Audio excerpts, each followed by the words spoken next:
ఓం విఘ్నేశ్వరాయ నమ. శ్రీ సాయి లీలామృతం అధ్యాయం 18. గురు పూర్ణిమ.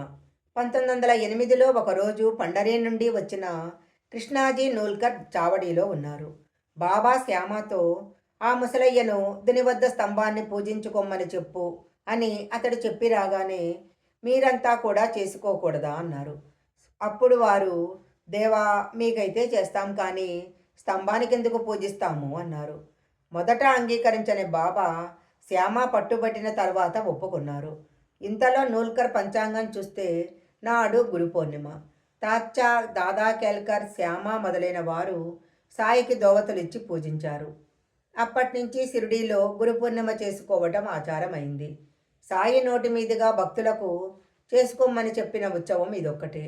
అయితే సాయి స్తంభాన్నెందుకు పూజించమన్నారు? భక్తుల శ్రేయస్సు కోరి మాత్రమే గురువుని సేవించు అన్న భావాన్ని సంకేతంగా సాయి చెప్పారు. గురువెన్నడూ నన్ను పూజించు అనరు. జ్ఞాని దృష్టిలో అందరూ పరమాత్మ రూపాలే. వారికి శిష్యులు ఎలా ఉంటారు? తాను గురువునని తలచేవాడు ఆ పేరుకే తగడన్నారు రమణ మహర్షి. అలా అనలేదు కాబట్టే సాయి సద్గురుడు. ఇంటి కప్పును మోసే ఆకారము స్తంభము. అది నేలలో దృఢంగా నాటుకుని ఉంటుంది. అదే దాని బలము. ఆ బలంతోనే అది భవనాన్నాశ్రయించే వారందరినీ రక్షిస్తుంది. అలాగే సద్గురువు సర్వానికి ఆధారమైన ఆత్మనిష్టలో గురుభక్తిలో నాటుకుని ఉంటారు. అంటే గురుభక్తి రూపమైన ఆత్మనిష్ట వలన గురువు కూడా తనను ఆశ్రయించిన వారిని రక్షిస్తారు. గురు రూపాన్ని తగు రీతిన కొలవమని సాయి భావము. అంతేకాదు, సాయి శరణానందులతో తాము మసీదులోని స్తంభం కిందనున్న గుహలో చాలా కాలం తపస్సు చేసినట్లు సాయి చెప్పారు. చతుర్విధ పురుషార్థాలను సాధించుకోవటానికి సర్వజీవులకు ఆశ్రయము అవకాశము దొరకక అయిన ఈ జగత్తునే ద్వారకామాయికి ఆధారమైన మూలస్తంభమే సకల విశ్వరూపుడైన సద్గురువు. అందుకే అట్టి మహనీయుని కుతుబ్ అంటారు. అంటే ధర్మస్తంభము. ద్వారకామాయి అనే శరీరము మూలాధారము నుంచి సహస్రారం వరకు ఉన్న వెన్నుముక అనే స్తంభం మీద ఆధారపడి ఉంటుంది. అన్ని ఆధ్యాత్మిక స్థుతులను తనలో ఇముడ్చుకున్న గురువుకు అది సంకేతము. నిరంతరము గురువుని సేవించిన వారికి అప్రయత్నంగా ఆ మార్గం తెరుచుకొని యోగ విద్య సిద్ధిస్తుంది. సాయికి వారి గురువు వలన సిద్ధించినట్లు. గోపాలరావు గుండ్ ఒకసారి శిథిలమైన మసీదును మరమ్మత్తు చేయించాలని రాళ్లు తెప్పించి చెక్కించాడు.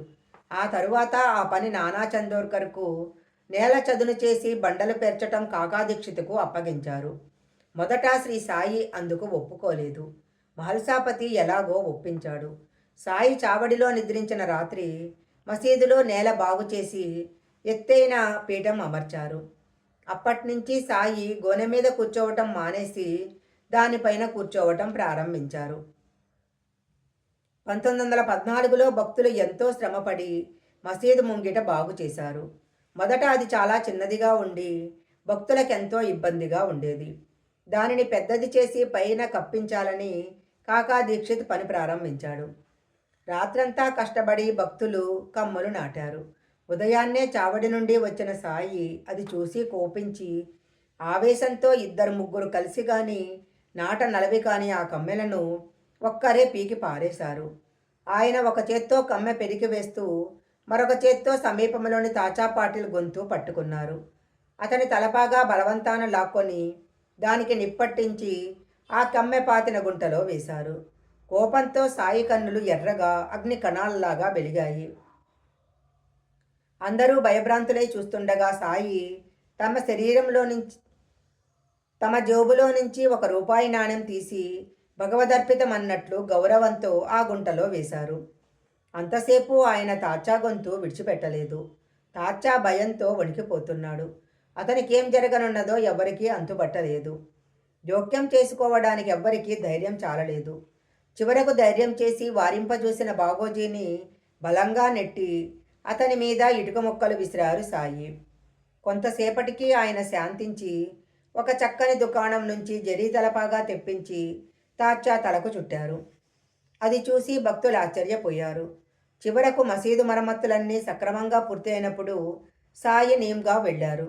అక్కడి నుంచి ఆయనను భక్తులు మేళతాళాలతో ఊరేగింపుతో పునరుద్ధరించిన మసీదుకు తీసుకొచ్చారు.